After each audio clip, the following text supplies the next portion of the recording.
The Penre Papers. A Journey Through the Multiverse. The Third Level of Learning. http://wespenre.com. The Third Level of Learning. Paper number 3, Channeled Entities Part I. The Harvesters of Souls. By Penre, Sunday, February 10, 2013. Revised, Tuesday, February 12, 2013. Part 2. 1.1.5. RA, the Council of Elohim, the Council of An, and the Council of 12, all familiar terms. There are a few comments I would like to make on the Elohim channeling above, though. First thing, they give a rather vague answer to Win's question in M2 above, circa 4:45 into the video, whether Elohim has anything to do with being part of the Elohim of the Bible. They reply that they are connected to some degree or another. We know that the Elohim of the Bible are the Syrian overlords, or whom the RA Social Memory Complex, SMC, calls the Orion Group. But we never get a straight answer what part they had in the whole Syrian/Orion escapade. I would probably have left it with that, if it wasn't because there is more. Approximately 2 minutes and 45 seconds into M2, Elohim say that they are the Council of An, which is a division of the Council of Elohim. The Council of Elohim in their turn answer to the Council of 12. Where have we heard that term before? The reader may not remember offhand, but I talked a lot about the Council of 12 in Level 1, particularly in PFC paper number 1 of May 5, 2011, the Marduk issue and the Earthbound Anunnaki. The Council of 12 is the Council of the Earthbound Anunnaki, the Syrian alliance, led by Marduk, who is in alliance with his father, Lord Enki, something we will discuss in a later paper. In fact, the friction between the earthbound Syrians and the incoming, as described in Level 1, seems to just be a show for the masses. I believe that scenario was just one of many distractions put into place so that the incoming forces, who are not physical but interdimensional, could invade silently without being exposed. I believe U2 Shamash, when he contacted me, had the same intention to distract me from the real issue, knowing I would do everything in my power to get the truth out there. So, now we have the name Elohim, R-A-T, and we have the Council of An. We all know who an Or Anu is in this whole scenario, the King of Kings of the Anunnaki/Syrians, and the Council of 12. These are all indicators that this Elohim group that Daphne and Terry channel have a Syrian connection. Are these just coincidences? Why would these channeled sources use all these Syrian names and terms if there wasn't a connection? But if the RA group is connected with the Syrian overlords, why do they attack the Orion group, which in that case would be like attacking themselves? One option would be because they want to blame Orion for the bad ET intervention on Earth in preparation for a future war against Orion, and at the time when the RA material was released, as well as the Cassiopaean experiment, no one here on Earth knew that the Syrian group was led by an Orion rebel Enki, Lucifer himself. No one knew that Enki came from Orion until I revealed it, or rather, those who knew kept quiet about it, because they wanted to put Enki in a good light. By blaming the evil intervention on the Orion group, they could get away with it without lying. No one expected that the information about Enki being Orion would be publicly known. By the time I'm releasing this information, I still haven't had too many visitors to my website yet, but in the future, when it will take off, due to that more and more people will search for the truth. Those who tried to cover up the fact that Enki is from Orion and one of the bad guys, thereby Enki himself, will not be too happy about that this information is public, and will do what they can to ridicule it. If we continue to video M3 above, in the end Daphne is channeling Archangel Michael, who is later toning on a low E, and when people start channeling those archangels, I get suspicious. It never feels genuine to me, regardless of which group it is that does it. The video ends with that the host for the radio show is breaking out in tears, saying she has never experienced anything like this before. There are apparently a lot of energies let loose during these public channel sessions. Another thing, which doesn't show in these 3 videos, is that Elohim allegedly have cured some quite sick people. We have already mentioned Win's sister, but apparently there are more, and they say that if we need them in that respect, or in general, we only have to call for them and they'll come. I don't want to paint the devil on the wall here, but are they doing this to show credibility, or is it genuinely done to help us? In the Bible prophecy it says, and yes, Christians are going to like this, that there will be many deceptions in the end times, and there will be those who claim they can heal the crippled and the blind and resurrect those who have died. But aside from that, the fact, if it is fact, that they have done this is something Win and his group are advertising to bring more people to listen to them, obviously. Win also states that the incredible energies of love and light this Elohim group is emitting should be evidence enough, as it can't be faked. Without suggesting that they are faked in this case, I disagree with Win. Channeled sources who don't have our best interest at heart can very well mimic high-level energies without feeling them themselves. They use our own highest emotions and those available in the universe to channel through the vehicle, psychic person, in order to deceive those who listen. People can come out from a session feeling incredibly uplifted, and the source can still be of ill intent. Unfortunately, this is something few people know about, and if they do, they don't believe it. Well, now I've said it, twice, so with that in mind, people have to feel those things out for themselves and always look for red flags. When comes to Elohim, the red flags to me are the name Elohim, the Council of An, and the Council of 12, in particular. Also their connection with Ra and Ptau, which are both Syrian terms. I understand if those who attend the sessions want to discard this, because they feel so good, but these are strange coincidences nonetheless. Another thing is the harvest, something I do not embrace at all and want to have nothing to do with, personally. It's up to each and every one to feel the Elohim out. I have listened to them, and I have read Win's free ebook, but must say that I do not feel those high love and light frequencies those people talk about, and overall I wasn't too impressed. What I hear is a channel that often has a hard time finding the right words and is sometimes stumbling on them, and it doesn't affect me positively, contrary to some other sources. I must say I had a much more positive experience reading the Law of One books, the Ra material, listening to the Pleiadians, and Bashar, whom we are going to look into as well in time. Win has strongly suggested to me that I read his book, The Reincarnation of Edgar Cayce, which basically supposedly shows evidence that David Wilcock is a reincarnation of Cayce, the famous sleeping prophet. Win tells me that people have a tendency to look like their previous incarnations, and I agree that there is a stunning resemblance between Cayce and Wilcock. Apparently, there is more than just a facial expression, but I must confess I haven't read the book yet.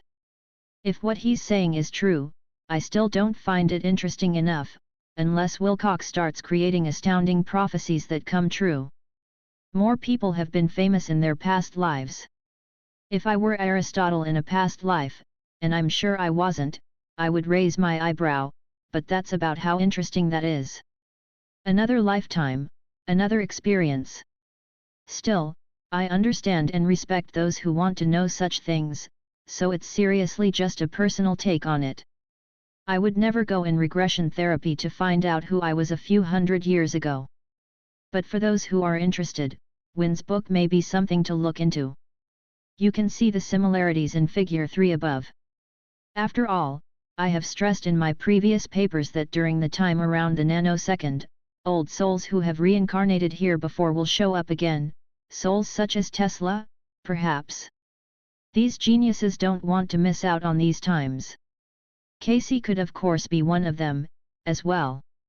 Besides, there could be something more Win is revealing in his book that is more interesting than the Cayce connection, and if so, I apologize. Like I said, I haven't read the book. But Wilcock is not the only one in this Elohim channeling group who say they are reincarnations of famous people. Terry Brown is apparently the same person as St. Catherine of Siena. Again, there is a resemblance in the photo they are usually showing to the public, but I can neither confirm, not dispute. However, when I look at old paintings of St. Catherine, none of them, except the one they selected, is showing much of a resemblance with Terry, in my opinion. For the curious, read Win's books to make up your own mind. I just want to show the reader who these people say they are, and perhaps, if what they say is true, it could be the reason why they have abilities to more easily express their psychic abilities than the average person. In his free ebook, Win is asking Elohim about Lucifer. We now know who Lucifer and his fallen angels are. See previous paper, section, the Orion group friends or foes, so I wanted to compare. I must say they got it quite right, although they don't do any comparisons with names. But they clearly describe the group of star beings who came down here 500,000 years ago and fought a battle against the faction of the Orion Empire, which still was present on Earth. 1.1.6 The possible WingMakers connection, Elohim connections with famous humans, and ancient visitations. In this paper I want to introduce a few sources who have the same cosmic view, and who say they are here for the same purpose, the harvest. I want the reader to be aware of them and their view on cosmos and on we humans, because it becomes relevant when we go into the galactic federations in an upcoming paper, and phase 2 in the alien invasion, which is not fantasy, or something I made up. I can guarantee you that what I am about to present in a few papers ahead comes directly from the horse's mouth. Not many people know about this. So let us continue with a few more things about Elohim and the RA group, and let's look at a few answers they gave to questions they were asked. Through these answers, it's easier for us to know them better. So, like many others, they say that the third dimension is a lesson in limitation, against odds, to temper and strengthen the soul. In addition, each dimension has its own lesson, so here they talk about what RA calls densities, while Elohim call it dimensions. This distinction can be confusing to the reader. Then there is something they say which caught my attention. The Elohim tell us that after the Atlantis disaster, they sent starseed to Earth in order to help rebuilding what was destroyed in the flood. They were hoping to establish a strong connection between themselves and the Anunnaki starseed, already operating on Earth, the Syrian alliance. However, Elohim say they were discouraged at the divergence of these starseeds into Earth activities and their forgetfulness of their Elohim origins. So here they are clearly telling us that the Syrians once upon a time were Elohim themselves of the angelic realm, but had forgotten about their origins. Dr. A.R. Borden of former LPGC always said that the A.M.I Syrians had forgotten who created them, and A.R. didn't know, either. We know from level 2 that the Syrians were not created by the Mother Goddess herself, or by members of the Orion Empire, so Elohim is probably not Orions, although they may very well originate in the 96%, because they tell us they exist outside time. On the WingMakers website, James talks about a similar, or the same, group as Elohim, but call them the WingMakers. They, too, live outside time and are the creators of this universe. James and the WingMakers, however, do have a connection to the Syrian rebel group who came to Earth and manipulated human DNA, and he even uses U2 Shamash's winged sun disk as one of his logos. However, according to what Elohim say here, the Syrians were supposedly a part of them, but have descended, just like we did when we were tricked into taking 3D bodies which would keep us trapped in 3D. The Syrians' situation is a little different, however. If it wasn't for the other evidence discussed earlier in this paper, I would find it possible that the Elohim are actually of the Orion Empire, and in fact the angelic beings who did not rebel together with Lucifer/Enki. That would explain how Archangel Michael can be a part of this group. However, with what I know, it makes very little sense that the Elohim are the angels who didn't fall, and Archangel Michael is not an individual, but whomever is leading the Orion Defense Forces at the moment. Joseph Smith, who had an angelic encounter with higher beings before he founded the Mormon Church, also talked to the Elohim group. However, there are contradictions saying that the Book of Mormons was written before Smith had his visions, and not the other way around. 7 After have researched the first vision, which was the most important one for Smith, it sounds to me like another encounter with Lord Enlil, or perhaps even Lord Enki. Although Smith never identified the two personages, or angels, that he saw, the Church of Latter-day Saint interpret them as visions of God and His Son, Jesus Christ, Enki and Marduk. Smith is told by these angelic beings that he shouldn't join any existing church, because they are all false, but he should start studying the commandments. Also, these beings came down in a pillar of light, just like God almost always did in the Bible, except in incidents like that with the Moses and the burning bush. If these beings were the same Elohim as we are talking about here, and they say they are, I have a hard time not relating them to the fallen angels. There were apparently a few Elohim starseed in this case referring to those who chose to incarnate on earth, or visit the earth plane, who after all have incarnated here on earth, while there is another group who chose to never to that, so at least some of the Elohim stayed pure in their original form, and according to this channel, they volunteered to do so in order to uplift the planetary vibration so it would help us evolve.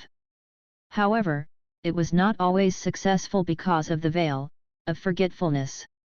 Once an Elohim incarnated in a human body, they forgot who they were and their connection with the divine. The Elohim also had an occurrence here 60 million years ago, when there were gold miners on earth, before the Syrians came. However, that occurrence did not pan out well, they said. 60 million years ago was shortly after the dinosaurs disappeared, which means that the Elohim possibly made contact with the Vejan group who was here at that time and created a reptilian/humanoid race, based on earthly reptiles and Vejan genes. See Level 1, Genesis Paper No. 1, March 31, 2011. Human Origins and the Living Library. Then, at another occasion they made contact with King Solomon, a contact which panned out in a more constructive manner, they say. Like I mentioned, the starseed who incarnated here soon forgot who they were due to the veil, but still others came after, totally certain that the veil would not affect them. They came to Earth to rescue those of their own starseed who had gotten lost here in the reincarnation cycle. The rescuers, of course, got trapped too, in spite of their conviction. It's interesting that they didn't learn from their mistake, and instead did the same thing over and over again, despite the fact that they obviously knew how the veil works. These lost starseeds are supposedly still here, being somewhat more enlightened than the average human, but don't know why they are different. They are just waiting to be able to remember. I found a quote in Win's ebook which I found quite educating, and which corresponds with what I have been teaching as well. I think it's in order to re-emphasize it, because it is important. The idea of possessions was the foundation for the growth of the negative realm. The many factors and complications that became involved led to the third-dimensional reality that humans experience today. A human can reclaim his innate divine powers of creation by stepping out of all these possessions and ownerships and by returning again into the realm of creation and love. They don't have to relinquish their possessions, just their attachments to them. The reason I want to emphasize this is because people think, I have noticed, that in order to be spiritual, they need to let go of material possessions. Not so. You can have as much as you need and it won't hurt in this life or in afterlife, as long as you are able to let go of your attachments to them. For a while, in the beginning of researching the Elohim, I thought they looked at creation from a feminine standpoint, and I thought that maybe these guys are different after all, especially as they said that they look upon themselves as more feminine than masculine because they have the power to create. However, as I continued reading, I noticed that, like so many other channeled sources, they addressed the Creator as He. Another thing I find odd is when they explain how we achieve what we want in life. In the ebook, they took an example of someone who has a bad eyesight, and who worked very hard to get a better eyesight, but didn't succeed. Then he said to himself, I will never get 20/20 eyesight. It was then, when the person saw it for what it was, that his eyesight got better. In fact, this person gave up and started thinking in the negatives, which does not normally give people what they need. Positive thoughts give positive outcomes and negative thoughts give negative outcomes. A godly group like the Elohim should know this. Another red flag. Lastly, I want to emphasize that many of the things I have pointed out here are things that either differ from many other sources, align with the same, or clash with my own research. I want to add, before we go on to the next source, that there are also a lot of things told by the Elohim that I agree with and is in accordance with my own research. This is often the case with many sources. They can teach us a lot, and they do, but we must question their motives before we dedicate too much of our time to them. Most of them, if not all, have their own agenda, which can be a very bad thing for us, but doesn't have to be. It all depends on what the agenda is, and if it benefits us as well. Always make sure you find out what their agenda is, and even if it seems okay, always be alert and read between the lines, but without becoming paranoid about it. It's a skill to be able to step back from some material and take a new look at it from another angle. Does it still hold water? It's not easy, I know, but we all need to practice this skill, or we'll be deceived, time after another. And don't be afraid or ashamed of being deceived, either, we all are once in a while. So am I, but that's how we learn. The Elohim, like so many other metaphysical sources, have a very positive thing in common that I find is appropriate to mention here, because the Elohim are big on it as well. It has to do with nuclear weapons. Those who study the UFO phenomenon and exopolitics stuff usually know that ETs often show up around power plants. Some of them use craft that are able to misdirect nuclear explosions, because they are so incredibly destructive not only for life here on Earth, but in other dimensions as well. They also mention that it is better to get a secondary effect from a nuclear blast than to die in the blast itself. If a being dies in the original blast, there is a big chance they lose their soul matrix, as the Elohim explains it, and struggles to find it. They say, the soul matrix misshapes itself into the vestiges of whatever portion of the blast it finds itself in an effort to maintain form. This is a nicer way of saying that the blast destroys the avatar, and the fires get dispersed and can't find each other again to create or maintain a form. The fires split up in thousands of pieces, like the shattered pieces of a vase dropped on the floor. They have nowhere to go and will eventually return to becoming one with the universe again. The person loses his/her personality.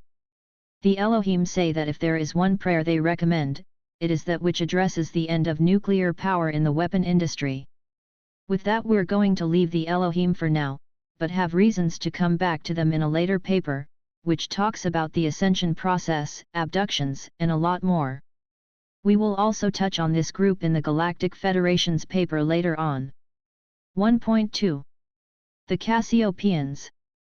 The Cassiopaeans, just like the Elohim and Ra, are a social memory complex, SMC, and are basically channeled by 3 people: 1 channeler, 1 questioner, and 1 scribe. I put channeled within parentheses, because this source is not exactly channeled, and this group of people would agree with me. They are actually using an Ouija board when communicating with the source. This source has been channeled for approximately 20 years now, since 1994, and there are lots of transcripts available for free online. Their web address is http://cassiopaea.org. The people behind this, what they call the Cassiopaean experiment, are Laura Nightjadchik, Fred, and Paul. The 2 latter are usually not addressed by last name. All the 3 of them are quite sure that it is Laura who is the cause of the information transfer, and that it is more or less because of her that the Cassiopaeans managed to get in touch with this group, although they also say that Fred could probably go ahead and channel from morning until dark. Laura says the Cassiopaeans are probably something from her subconscious mind, or what Carl Jung called collective unconscious. 1.2.1. Being us in the future. When the Cassiopaeans first contacted them via the Ouija board, they said they were we humans in the future, or a higher self, which is more evolved than we are at the present here on Earth. Like so many others, they tell us that time is simultaneous, and this is the reason why this source can contact us from the future. They also say they are us in 6th density.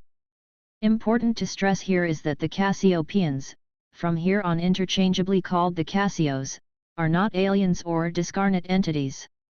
Here is what they say about themselves. We are you in the future. We transmit through the opening that is presented in the locator that you represent as Cassiopaea, due to the strong radio pulses aligned from Cassiopaea, which are due to a pulsar from a neutron star 300 light-years behind it, as seen from your locator. This facilitates a clear channel transmission from 6th density to 3rd density. We are hearing this concept a lot when comes to channeling, the source is us in the future. The alert reader then must be thinking, how can all these different sources be us in the future? They are different entities, they transfer from different locations in time/space, and they have slightly different things to tell us, although the main message is usually similar. The answer is quite simple if we understand the concept of probable futures.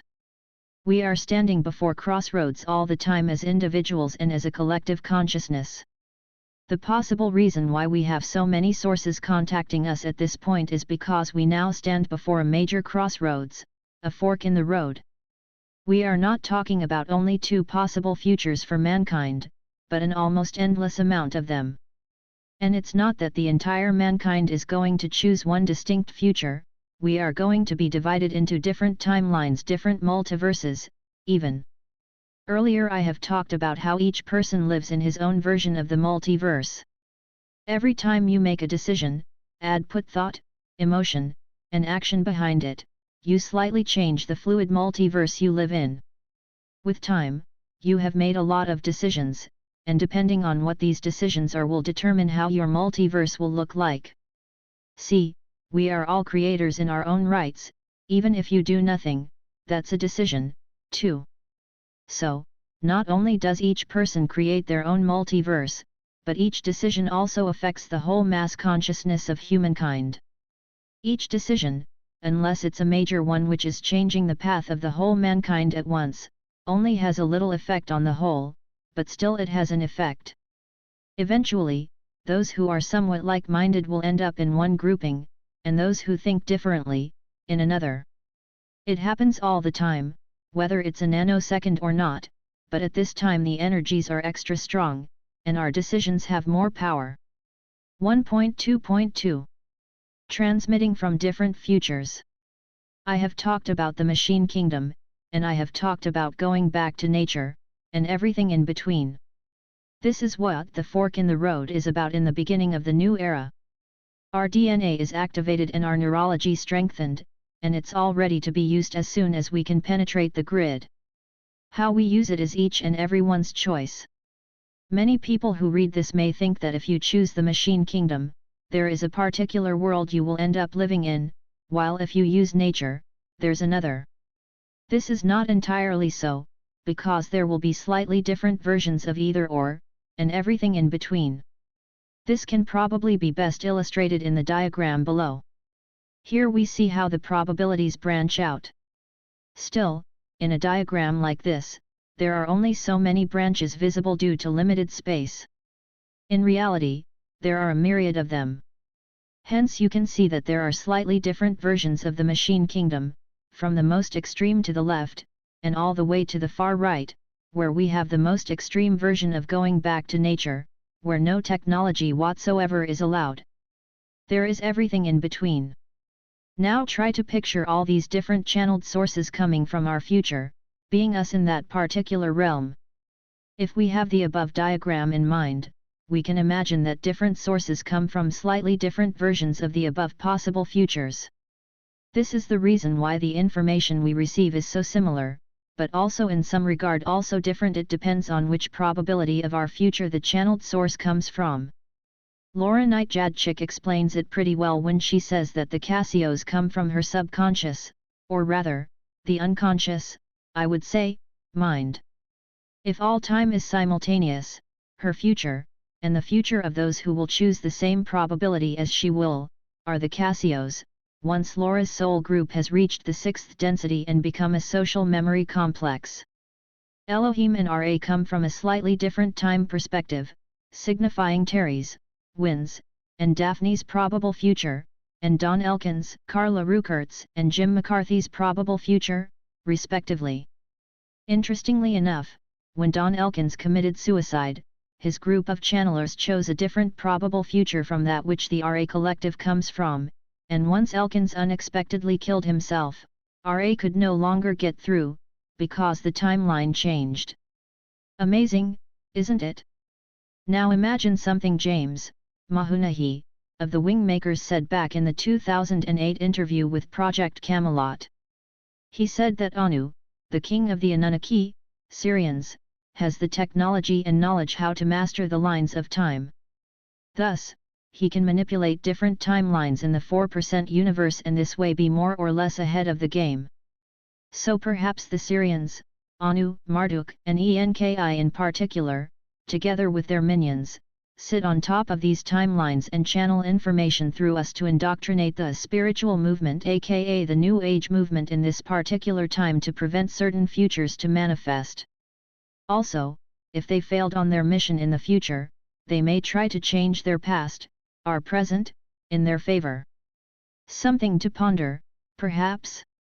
1.2.3 The channeled sources, do we really need them as much as they need us? There seem to be two major official reasons why channeled sources want to communicate with humans. The first reason is to take us through the harvest and prepare us for that event. The second reason is, like in the case of the Pleiadians, that they are unhappy in the future in which they live and want to change the timeline that created the tyrannical present they are currently experiencing. Hence, the best way to do that is to go back to a hub in time, which apparently is normally at the end of an old era and the beginning of a new, when stronger possibilities are created.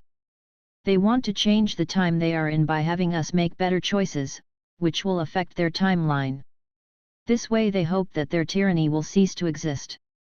Some do this with force, negative entities, while others, like the Pleiadians, do it by educating us so we can make better choices, but without forcing their ideas on us. We need to ask the questions and they provide answers, which are only partial answers, leading to additional questions that the listener/reader has to research themselves. Laura tells us the same thing, the Cassios give them clues that they have to spend a lot of time researching. Now we must ask ourselves, do we need these metaphysical sources in order to advance spiritually, or are they all more an obstacle in our progress? Aren't they inflicting on free will? To answer the last question first, they seldom are. They say that they came because they were called for. This is probably true. Someone asked them to come in, if no one else, the channeler probably did, consciously or unconsciously. But do we need them? That's a question that is more difficult to answer. If I answer for myself, I would say they can be most useful because of the information they are providing us with. So long as we are aware of their agendas, we can possibly benefit from the learning process. I must say that without them, my own learning process would probably have been much slower. So in that regard, the answer is yes, taking into consideration that we can discern between good and bad information. But what about their agendas? Do we want to help them, or in some cases, help them to help us? There is a great reward for everybody when we can help each other when help is asked for, but the question is if we understand their agenda well enough to be sure we make the right decision. I am not so sure about that, in general. It would be relatively easy for them to make something up and tell us that this is the reason they are here. In fact, I have proof that this is the case, at least when it comes to one source, as we shall see when we get to the Galactic Federation's paper. To begin with, before they showed their real face, it would have been pretty hard to know that these entities were outright lying, and eventually admitted to it. I am bringing up the Cassios as number 3 of the channeled sources after Ra and Elohim, because they belong to the same group of sources as I see it. With that I mean that they are all here for the harvest. Another thing, all 3 of them, and there are more, say they are riding on a wave of consciousness, sweeping across the galaxy faster than light, and when that wave reaches our solar system, ascension will occur for those who are prepared. Those who have their heart chakras 51% or more open will ascend together with planet Earth to the 4th density. The rest of the population will be recycled onto another planet in the galaxy, light years away from Earth, where they will re-experience 3rd density once again for another 75,000 years.